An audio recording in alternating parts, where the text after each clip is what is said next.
and welcome to Suits and Boots, the TDI podcast series. I'm Soledad Mills, Senior Vice President at TDI Sustainability. In this episode, we'll be exploring the intersection of finance, justice, and the energy transition, and what a truly just approach to mining looks like in practice.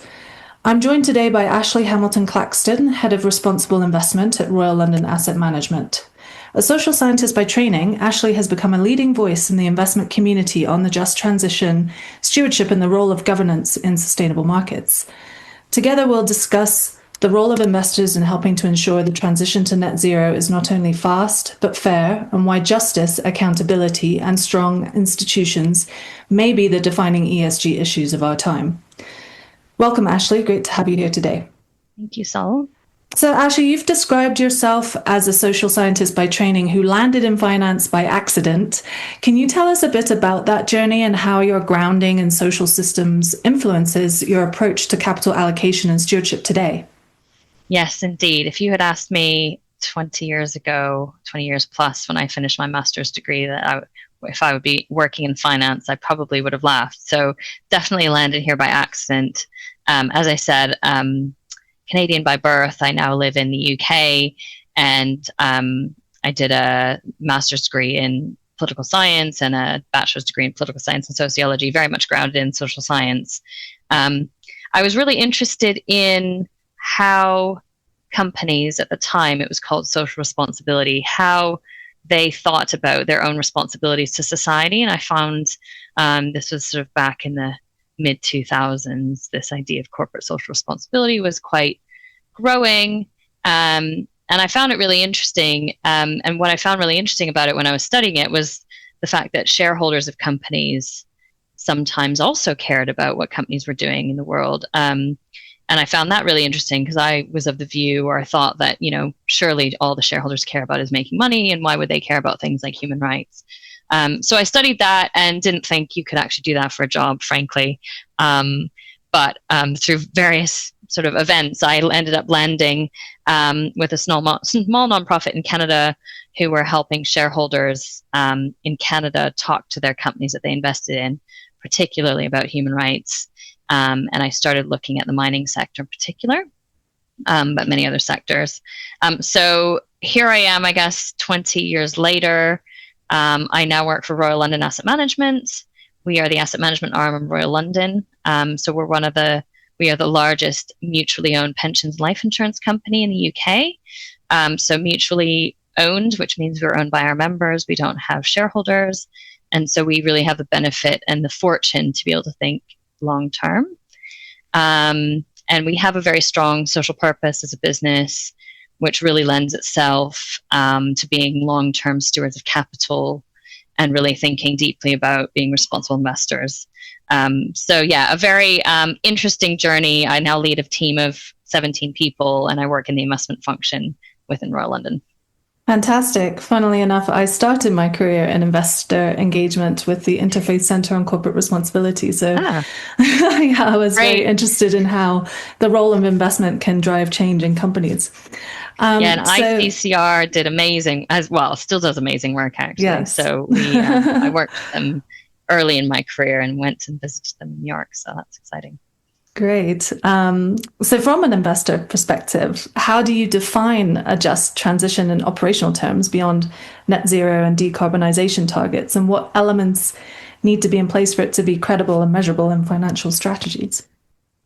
Yeah, so we, like everyone else, have been working on climate change.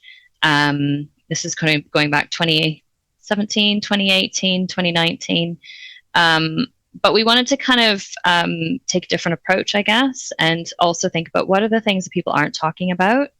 Everyone was talking about climate science. Everyone was really focused on that, and rightly so. But we felt like, hey, we don't want to just be another voice in the wind on this, but we wanted to really make a particular difference. And so what we did was focus on a relatively unknown part of this at the time of the Paris Agreement, which is this concept of the just transition. So we define the just transition, really, it's about ensuring that the transition to a low carbon economy is intentionally and proactively considering and addressing the social and economic impacts and opportunities. So what does that mean? basically we want companies that we are investing in to think about the impact on their employees, on their customers, on their communities as they're making their plans to transition, or also as they're making their plans to adapt or become more resilient. And so we kind of focused a big portion of our climate activity in terms of engagement and voting on this notion of the social aspects of climate change. And we think that's really important. I mean, I'm Canadian by birth. I grew up in Alberta, oil and gas sector. And I can absolutely tell you that, in Alberta, the way that you create change from a climate perspective is not to put loads of people out of work. It's not to tell people that the industry that they work in is bad. You have to bring the people along. You need to give economic opportunities. You need retraining. And so I felt quite strongly, actually, that not enough people were talking about this. And I say this all the time, but essentially climate change is not an environmental issue. It's fundamentally a socioeconomic issue. And if you actually flip it and think it that way, it actually changes how you approach it. And I think that's been really important for us. So it sounds like Royal London Asset Management has been ahead of the curve in terms of identifying the importance of a just transition and has been working on this for several years, thinking about the broader implications in terms of socioeconomic impacts.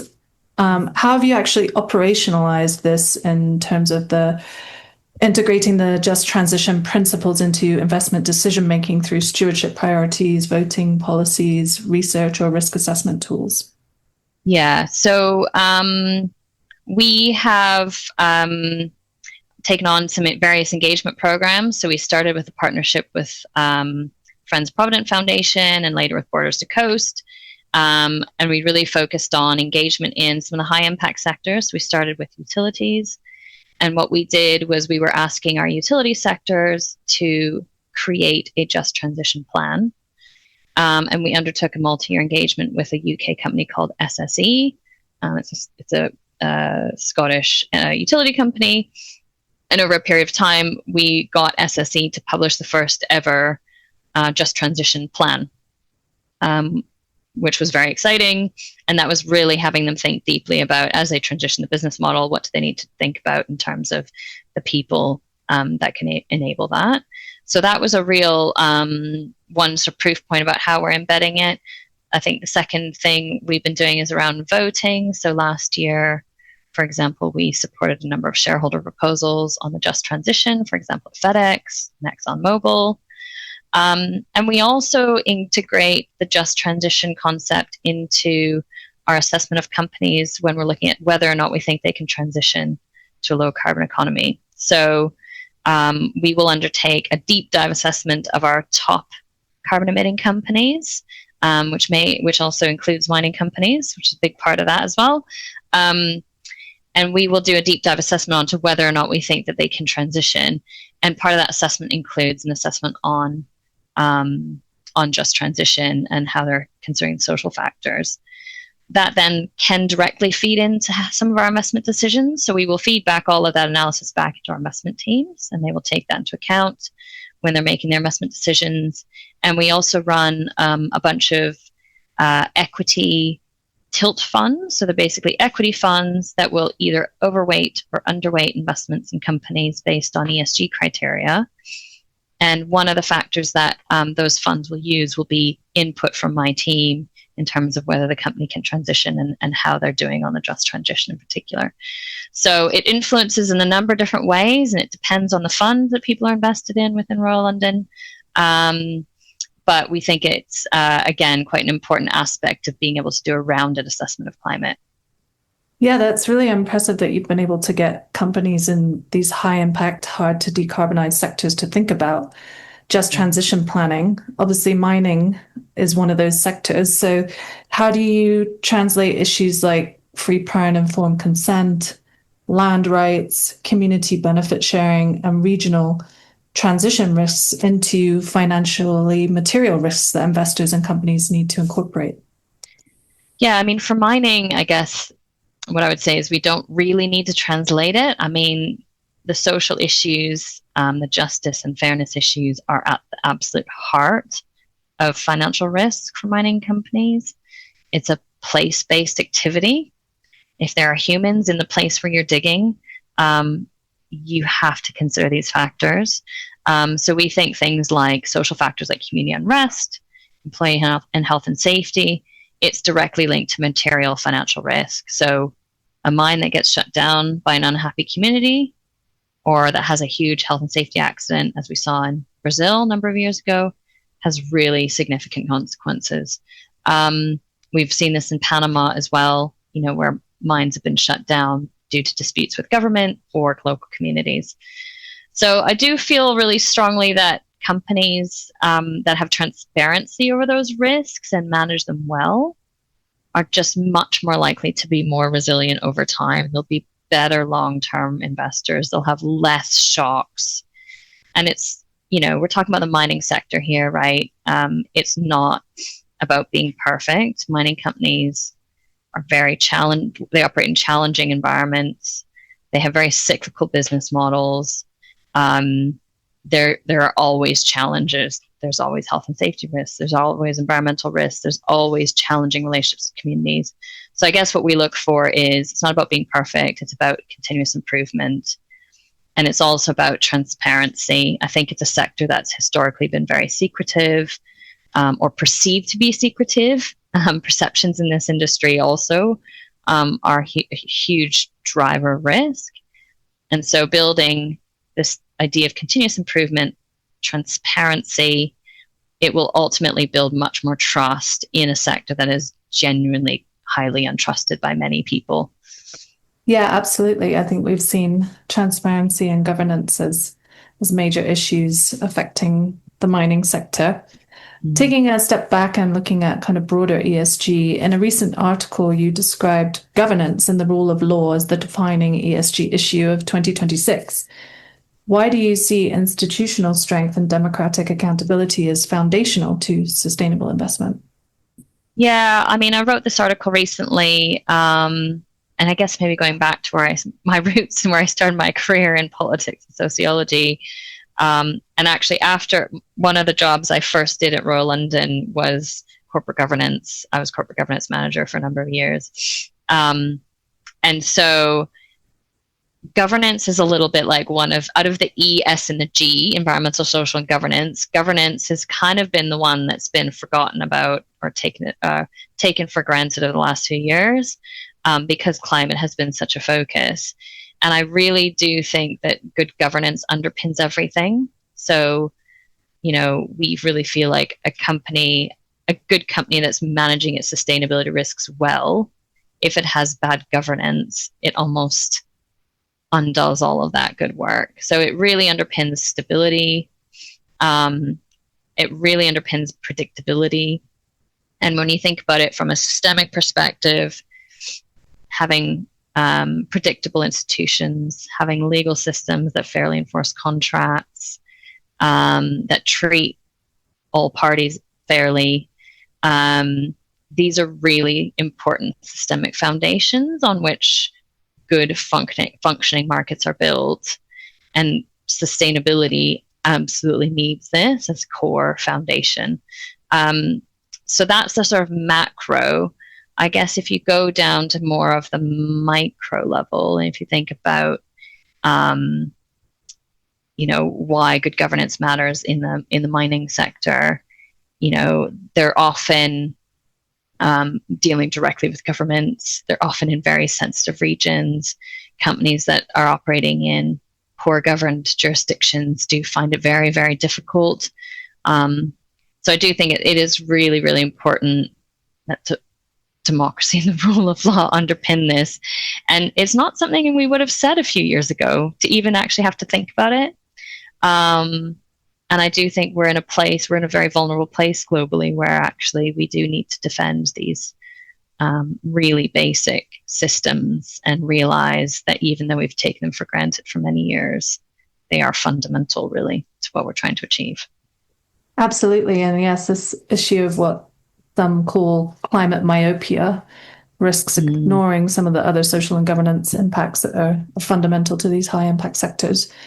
And I think it's a realization that they're all connected as well, right? Yeah, exactly.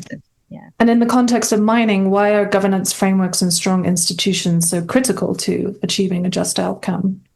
Justice is really all about how we treat people, ensuring that people have dignity, that we treat them with fairness, and we create a system in which people can thrive and live a meaningful life. I mean, very simple words, but I think at a human level, everyone wants this for themselves and they want it for their children. And I do kind of go back in terms of from the mining sector, I go back to the 1990s when sort of the sweatshop debate was really in the news, you know, like Nike. It was discovered that, you know, Nike had sweatshops and child labor, and it kind of created a real uproar. Like, no one wants their products being made by slave labor or child labor or unsafe working conditions. And so much of this, people at a human level, I think, believe in fairness and equity. And so I think it's important to connect at that level. And, you know, oddly, in today's global economy, much of it's kind of invisible, how things are made, where stuff comes from. It's very complicated. But I suppose the other side to that is, as it's both invisible, but also increasingly becoming more fundamental. You know, if we see the blockade in the Strait of Hormuz that is happening at the moment, the knock-on effects globally becomes really apparent. So in the context of mining, good governance and strong institutions is really what will make the companies operating thrive and be sustainable from a financial perspective. And I think if you ask most people, that is what they want. They don't want to see other people suffering. Yeah, absolutely. And I think increasingly the debates about critical minerals are bringing these issues to the fore. Yeah. So one of these institutions that I know Royal London Asset Management is involved in is the Global Investor Commission on Mining 2030, which is an $18 trillion coalition that seeks to define the role of finance in ensuring responsible mining. How does this collective power approach support your engagements with mining companies? Yeah, so I got involved in the commission, I guess, about 18 months ago, primarily because I had been working on mining issues for a long time. And I sit on, we'll talk about this in a minute, but I sit on the board of IRMA, which is the Initiative for Responsible Mining Assurance. So I joined the commission and I ended up co-chairing the one of the work streams, which wrote a set of investor expectations. And I guess, why did we do that? Well, the commission, I think, recognized that a lot of responsible or sustainable investors have been avoiding mining. So mining is often excluded from sustainable funds because it's a high impact sector. And the transition requires us to mine a lot more minerals out of the ground than we've ever mined in human history. So we've got this real conundrum where many responsible investors are avoiding the sector. The sector needs capital. And the sector will grow very, very rapidly, particularly with this, as you said, the rush to critical minerals. And even in today's environment with defense and weapons manufacturing, again, critical minerals and minerals in general are in huge demand. So it's going to happen. The sector needs funding. But we want to make sure that that funding is coming from long-term responsible investors to try and drive the right behaviors at the mine site. And so, yeah, was very keen to kind of get involved. So the commission, the working group that I sat on, we helped write some investor expectations to try and get investors, educated about the mining sector, because actually a lot of them don't really know that much about it. So most investors like Royal London, we're broadly invested across the market. We own thousands of companies in different sectors, different regions, different asset classes. So it sort of was partly an education piece and partly trying to make sure that when all investors are having their conversations with mining companies about what good practice looks like, that we're all sending the same signals and same messages. We're asking for the same things just to avoid companies being pulled in one direction and another. So the commission's published a report now. It's on their website. You can read the investor expectations as well, which is in the appendix. And we're, definitely seeking feedback. But hopefully this will give mining companies a clear view, I guess, at a high level, at least at a principles level, what investors are looking for. Yeah, that's great. I think it's really helpful to align investor expectations and use that collective leverage to drive responsible practices in the sector. So how do you integrate nature and social equity in the concept of a just transition for the mining sector? As you said, we need several times more critical minerals to meet climate goals, but mining these can harm the very ecosystems we're trying to protect. So as an investor, how do you decide when the carbon benefit of a mineral outweighs the biodiversity cost of pulling it out of the ground? And it probably doesn't ever come down to exactly that calculation, but many calculations. But again, with the theme of the just transition, we've also launched some work looking at what we call just nature. And it's a very similar concept, which is, you could do a bunch of work trying to seek better biodiversity or better nature solutions. But if that comes at the cost of a local community who relies on that forest or that fishery or whatever, and you're putting them at risk, that's not actually coming out with good outcomes as well. So we have launched some work on just nature, which is trying to integrate the social element into our work on nature and biodiversity. And all of that feeds into our engagement with the mining sector and our expectations for the mining sector. I mean, fundamentally, and mining companies know this, we're not telling them anything that they don't know, but they absolutely have to balance all of those requirements around getting the minerals out of the ground to support the climate transition and any other social requirements, but balancing that with the needs of the local communities and also the nature. And there can be win-wins, right? Like when a mining company is finished, they can create nature reserves, forests that can then create economic opportunities for communities after the mine closes. So it's those sorts of win-wins that, we would love to see more of, that we know that companies are working on as well. Yeah, that's a great point. And as you mentioned, these issues are very interconnected. So you can't just look at nature or just look at social equity. And frankly, that's what attracted me to the world of standards, because credible, well-designed, multi-stakeholder ESG standards do consider the multitude of impacts and recognize that an environmental impact can also be a social impact for a community that relies on that natural resource. So you serve on the board of the Initiative for Responsible Mining Assurance, one of the leading standards in mining. How can robust standards and independent verification help build trust between companies, communities, and investors?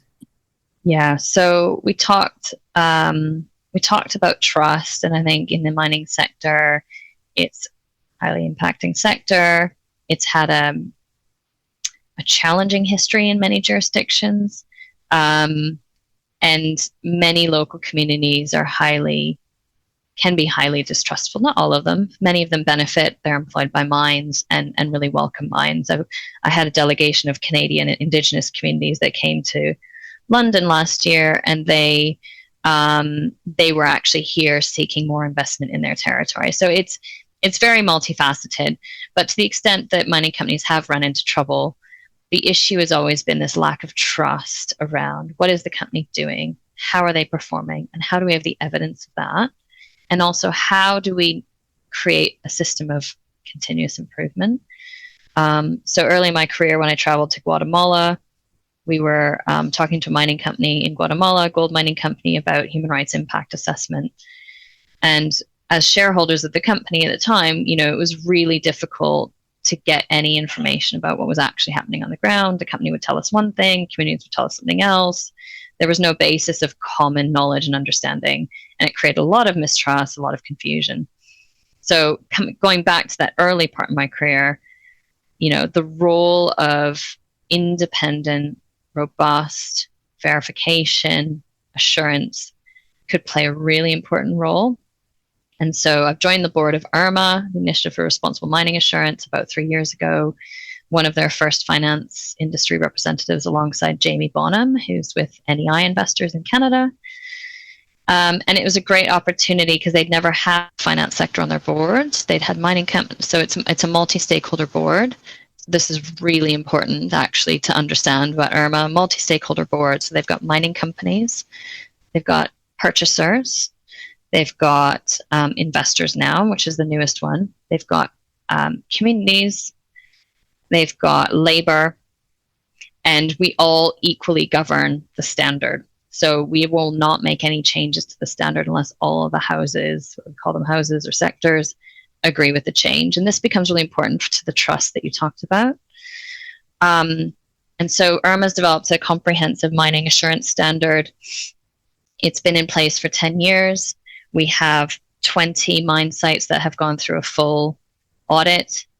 We have a few sites now coming through their 3-year or 2-year review audit.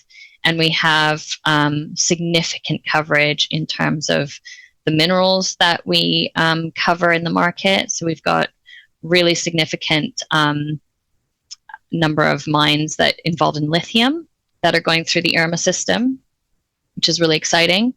And we've got companies from around the world and sites from around the world getting involved in the IRMA system. So they can come into the system, they can do a self-assessment for free, they can do it anonymously. And the whole point, going back to the trust thing, is and continuous improvement is IRMA's view is that we just want companies to make improvements over time. So 110 companies are in the system, and 134 different mine sites are kind of under either self-assessment or third-party audit. So that becomes just really important. So for that trust factor, again, once the audits are done, part of the IRMA system is really around transparency. So the requirement is we want the full audit report published. And that can be very difficult for mining companies sometimes because they have challenges that they need to work through, and they're not that often that comfortable with being fully transparent.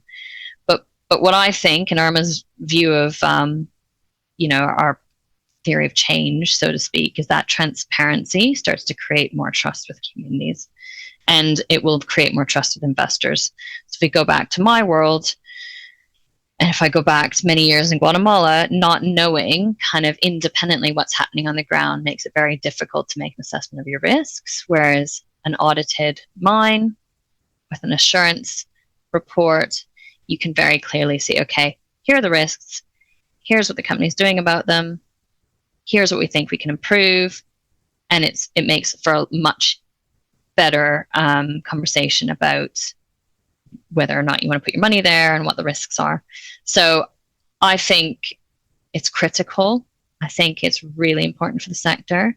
And I do think increasingly companies are realizing that in order to build trust, not only with their investors, their communities, but also with their purchasers, this is really important. We do know that on the IRMA board, we have purchasing sector. So for example, we've got Mercedes-Benz and Microsoft sit on the board, and they are starting to write in requirements to their suppliers of mining companies. We want you to have assurance over your mine sites because we want some understanding of the credibility of how and the quality of how that material is being produced. So yeah, very exciting. IRMA's been growing massively. There's been lots of interest, and as I said, our coverage of certain minerals like lithium and nickel has been going up and up, which is quite exciting. Yeah, that's great to hear. And I think it's an important role that standards and verification can play in building trust, recognizing continuous improvement, and increasing transparency in a sector that, as you said, has traditionally been perceived as somewhat secretive. Yeah. Well, I think it'd be great to hear about a specific example of where you've engaged with a mining company. And then last year, Royal London Asset Management used its engagement with Rio Tinto, for example, to focus on Scope 3 emissions, specifically from their steelmaker customers. What was the outcome of this, and how does it set a precedent for future engagements on responsible mining? Yeah, so we have been engaging with Rio Tinto, over a number of years. One of the things I talked a little bit about our climate transition assessment that we do. One of the things we identified from Rio Tinto is they lacked Scope 3 targets. And we've been really focused on how we getting the companies to put in some Scope 3 targets.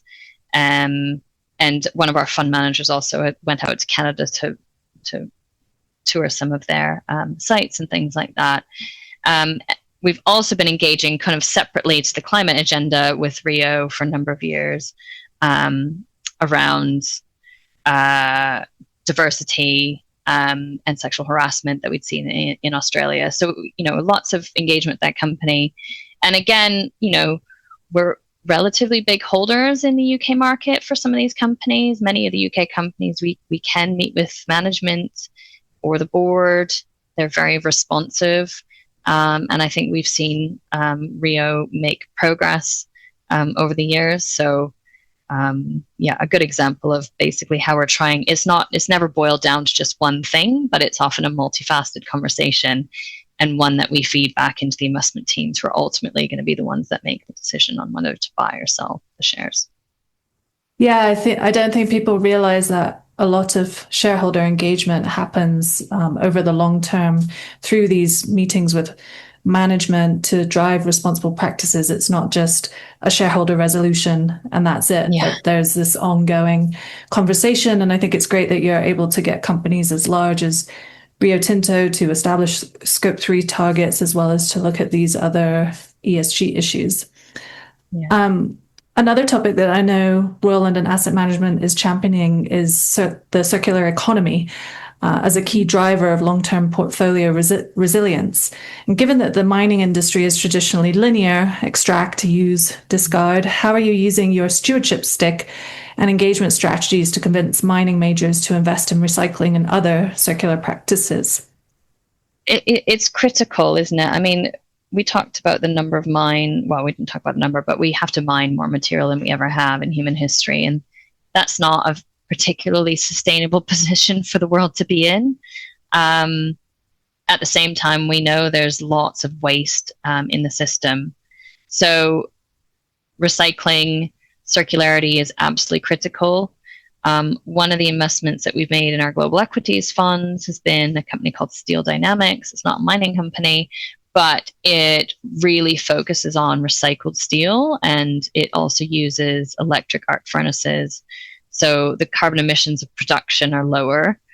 And we think, companies like this, these are the ones that we absolutely need to be growing, and we need companies to think about recycling.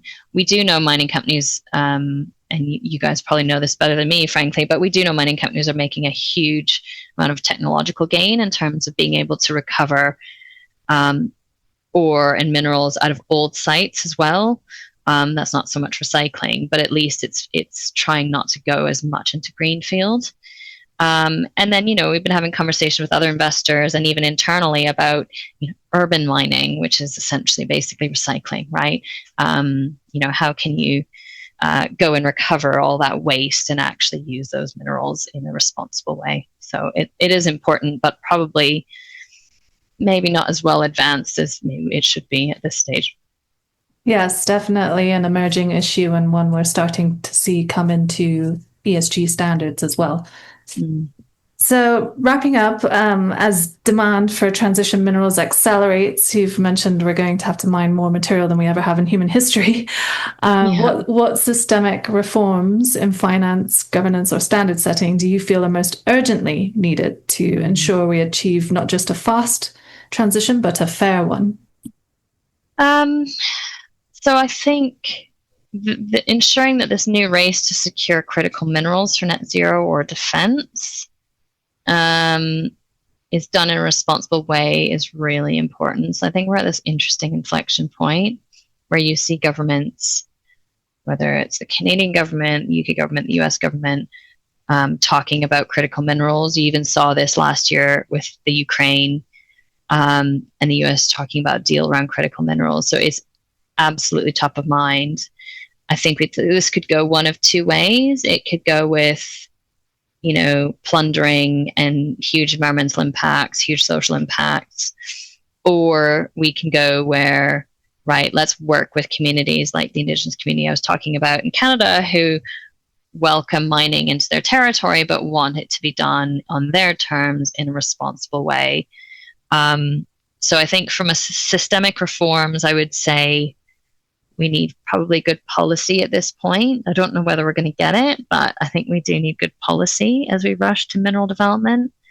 And I think we talked about it already, but we need good standards, good transparency, and accountability through sort of this verification assurance process with independent auditors.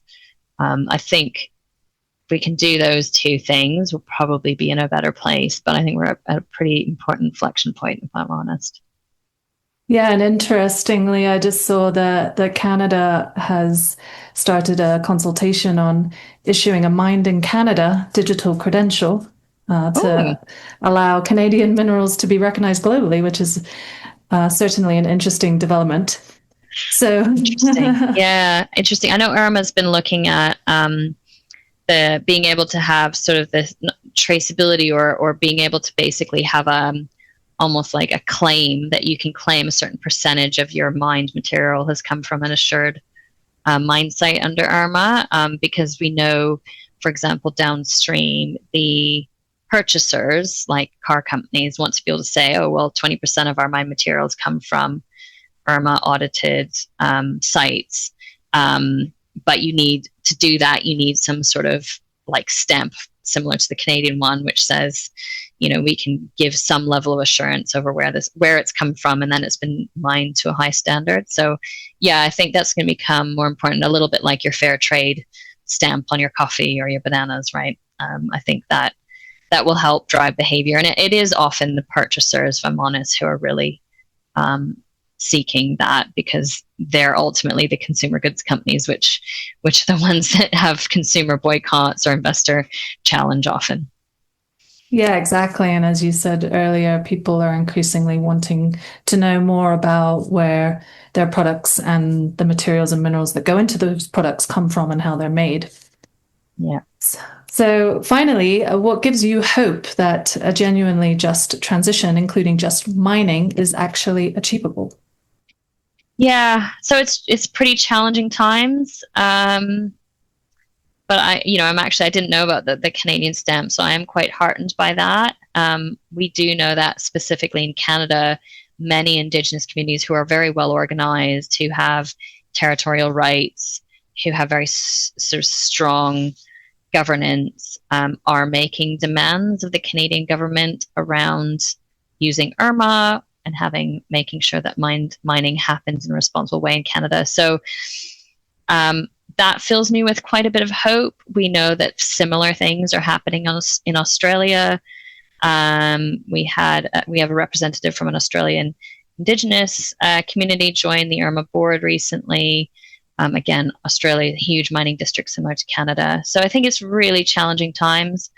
But I do think that, as I said, the purchasers want to know where it comes from. If governments, even for nationalistic reasons, want to be able to prove that it's good quality and it's come from Canada or wherever, then I think that's a really good outcome. So it's going to be hard work, but I hopefully achievable. Great. Well, thank you once again to our speaker, Ashley Hamilton Claxton, for joining us today. To our listeners, please check out the other episodes in our Suits and Boots podcast series. I'm Soledad Mills. Thank you for listening.